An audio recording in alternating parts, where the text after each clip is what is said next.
ಬಿಜೆಪಿಯವರ ಹಲಾಲ್ budget ಎಂಬ ಆರೋಪಕ್ಕೆ ಸಂಬಂಧಪಟ್ಟಂತೆ ನಾಯಕತ್ವದ ಕೊರತೆಯಿಂದ ಅವರು ಇವೆಲ್ಲ ಹೇಳಬೇಕಾಗುತ್ತೆ.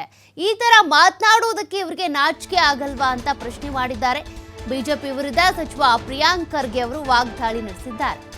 ಕರ್ನಾಟಕದಲ್ಲಿ ಎಷ್ಟು ಬೈತೀರೋ ದೆಹಲಿಯಲ್ಲಿ ಅಷ್ಟು ಅನುಭವಿಸಬೇಕಾಗುತ್ತೆ. ನಿಮಗೆ ಪಾಕಿಸ್ತಾನ ಅಫ್ಘಾನಿಸ್ತಾನದ ಮೇಲೆ ಪ್ರೀತಿ ಇದ್ರೆ ಹೋಗಿ ಆ ದೇಶದ ಪ್ರಜೆ ಆಗಿ ನೀವು ಅಂತ ಸಚಿವ ಪ್ರಿಯಾಂಕ್ ಖರ್ಗೆ ಅವರು ಕಿಡಿಕಾರಿದ್ದಾರೆ. ಬಜೆಟ್ ಗಾತ್ರದ ಅನುಗುಣವಾಗಿ ಸಾಲ ಹೆಚ್ಚಾಗಿದೆ ಅಷ್ಟೇ. ಕೇಂದ್ರ ಸರ್ಕಾರ ಸಾಲ ಮಾಡಿಲ್ವಾ ಅಂತ ಪ್ರಶ್ನೆ ಮಾಡಿದ್ದಾರೆ. ಬಜೆಟ್ ಗಾತ್ರ ದೊಡ್ಡದಾಗಿದೆ ಅಂದ್ರೆ ಸಾಲವೂ ಕೂಡ ಅದೇ ರೀತಿಯಾಗಿ ಅದಕ್ಕೆ ಅನುಗುಣವಾಗಿನೇ ಹೆಚ್ಚಾಗಿರುತ್ತೆ. ಅಷ್ಟು ನಿಮ್ಗೆ ಅಫ್ಘಾನಿಸ್ತಾನದ ಮೇಲೆ ಪಾಕಿಸ್ತಾನದ ಮೇಲೆ ಪ್ರೀತಿ ಇದೆ ಅಂದ್ರೆ ಅಲ್ಲೇ ಹೋಗಿ ನೀವು ಆ ದೇಶದ ಪ್ರಜೆನೇ ಆಗಿ.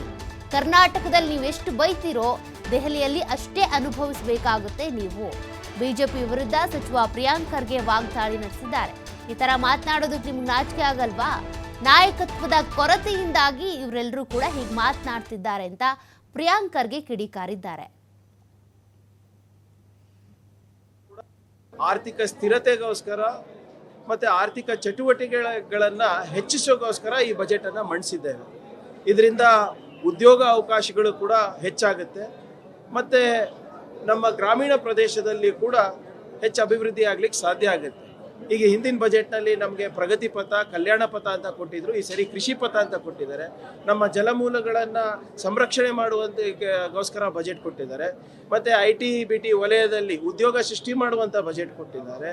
ಮತ್ತೆ ಬರೀ ಬೆಂಗಳೂರಿಗೆ ಸೀಮಿತ ಅಲ್ಲ, ಬೆಂಗಳೂರಿನ ಹೊರ ವಲಯದಲ್ಲಿ ಲೋಕಲ್ ಎಕನಾಮಿಕ್ ಆಕ್ಸಿಲರೇಷನ್ ಪ್ರೋಗ್ರಾಮ್ ಅಂದ್ಬಿಟ್ಟು ನಿಮ್ಮ ಮಣಿಪಾಲ್, ಉಡುಪಿ, ಮಂಗಳೂರು, ಕಲಬುರಗಿ, ಬೆಳಗಾವಿ, ಹುಬ್ಳಿ, ಧಾರವಾಡ, ಮೈಸೂರು, ಮಂಡ್ಯ ಇವೆಲ್ಲದಕ್ಕೂ ಕೂಡ ಅವಕಾಶವನ್ನು ಕೊಟ್ಟಿದ್ದಾರೆ. ಸೊ ಒಟ್ಟಾರೆ ನೀವು ನೋಡಬೇಕಂದ್ರೆ ಇದು ಒಂದು ಸುಸ್ಥಿರವಾದಂಥ ಬಜೆಟ್, ಆರ್ಥಿಕವಾಗಿ ಸಶಕ್ತವನ್ನ ಮಾಡುವಂಥ ಬಜೆಟ್. ನೋಡಿ ಪಾಪ ನಾಯಕತ್ವದ ಕೊರತೆಯಿಂದ ಅವ್ರಿಗೆ ಪಾಪ ಇವೆಲ್ಲ ಹೇಳಬೇಕಾಗ್ತದೆ. ನಾನು ಹೇಳ್ತಾ ಇಲ್ವಾ ಕನ್ನಡಿಗರಿಗೆ ಎಷ್ಟು ಬೈತಿರೋ ಅಷ್ಟೇ ಉನ್ನತ ಸ್ಥಾನ ನೀವು ಡೆಲ್ಲಿನಲ್ಲಿ ಹೋಗ್ತೀರಾ ಬಿಜೆಪಿನಲ್ಲಿ. ಕರ್ನಾಟಕದವರಿಗೆ ಯಾಕೆ ಪದೇ ಪದೇ ಅವಮಾನ ಮಾಡ್ತಾ ಇದ್ದಾರೆ? ಈಗ ಆದಾಯ ಕೊಡೋರು ಯಾರು ಇವತ್ತು ನಮ್ಮ ರಾಜ್ಯಕ್ಕೆ? ಕನ್ನಡಿಗರಲ್ವಾ? ಕನ್ನಡಿಗರ ಬೆವರಿಂದ ಇವತ್ತು ರಾಷ್ಟ್ರವನ್ನ ಕಟ್ತಾ ಇದೀವಿ. ಇವತ್ತು 4 ಲಕ್ಷ ಕೋಟಿ ರೂಪಾಯಿ ಏನು ಹಲಾಲ್ ಬಜೆಟ್ ಅಂತ ಹೇಳ್ತಾ ಇದ್ರಲ್ಲ, ನಾಚಿಕೆ ಬರೋದಿಲ್ವಾ ಇವರಿಗೆ? ಯಾರಿಗೆ ಉದ್ಯೋಗ ಸೃಷ್ಟಿ ಮಾಡ್ತಾ ಇದೀವಿ ಇವತ್ತು ಕರ್ನಾಟಕದಲ್ಲಿ? ಕನ್ನಡಿಗರಿಗೆ ಮತ್ತೆ ಭಾರತೀಯರಿಗೆ. ಅಂದ್ರೆ ಎಲ್ಲರೂ ಏನು ಪಾಕಿಸ್ತಾನ ಮತ್ತು ಅಫ್ಘಾನಿಸ್ತಾನಿಂದ ಬಂದಿದ್ದಾರ?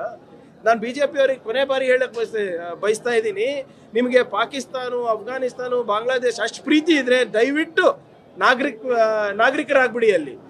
ಎನಿವೆ 2.5 ಲಕ್ಷ ಜನ ನಮ್ಮ ದೇಶದ ನಾಗರಿಕ ಇದನ್ನ ತ್ಯಜಿಸ್ತಾ ಇದ್ದಾರೆ. ನೀವು ಸೇರ್ಕೊಳ್ಳಿ ಅದರಲ್ಲಿ, ನಿಮ್ಗೆ ಅಷ್ಟಿಷ್ಟ ಇದ್ರೆ.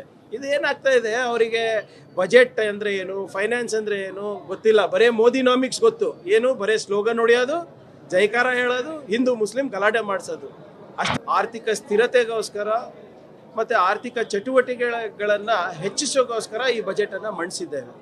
ಇದರಿಂದ ಉದ್ಯೋಗ ಅವಕಾಶಗಳು ಕೂಡ ಹೆಚ್ಚಾಗ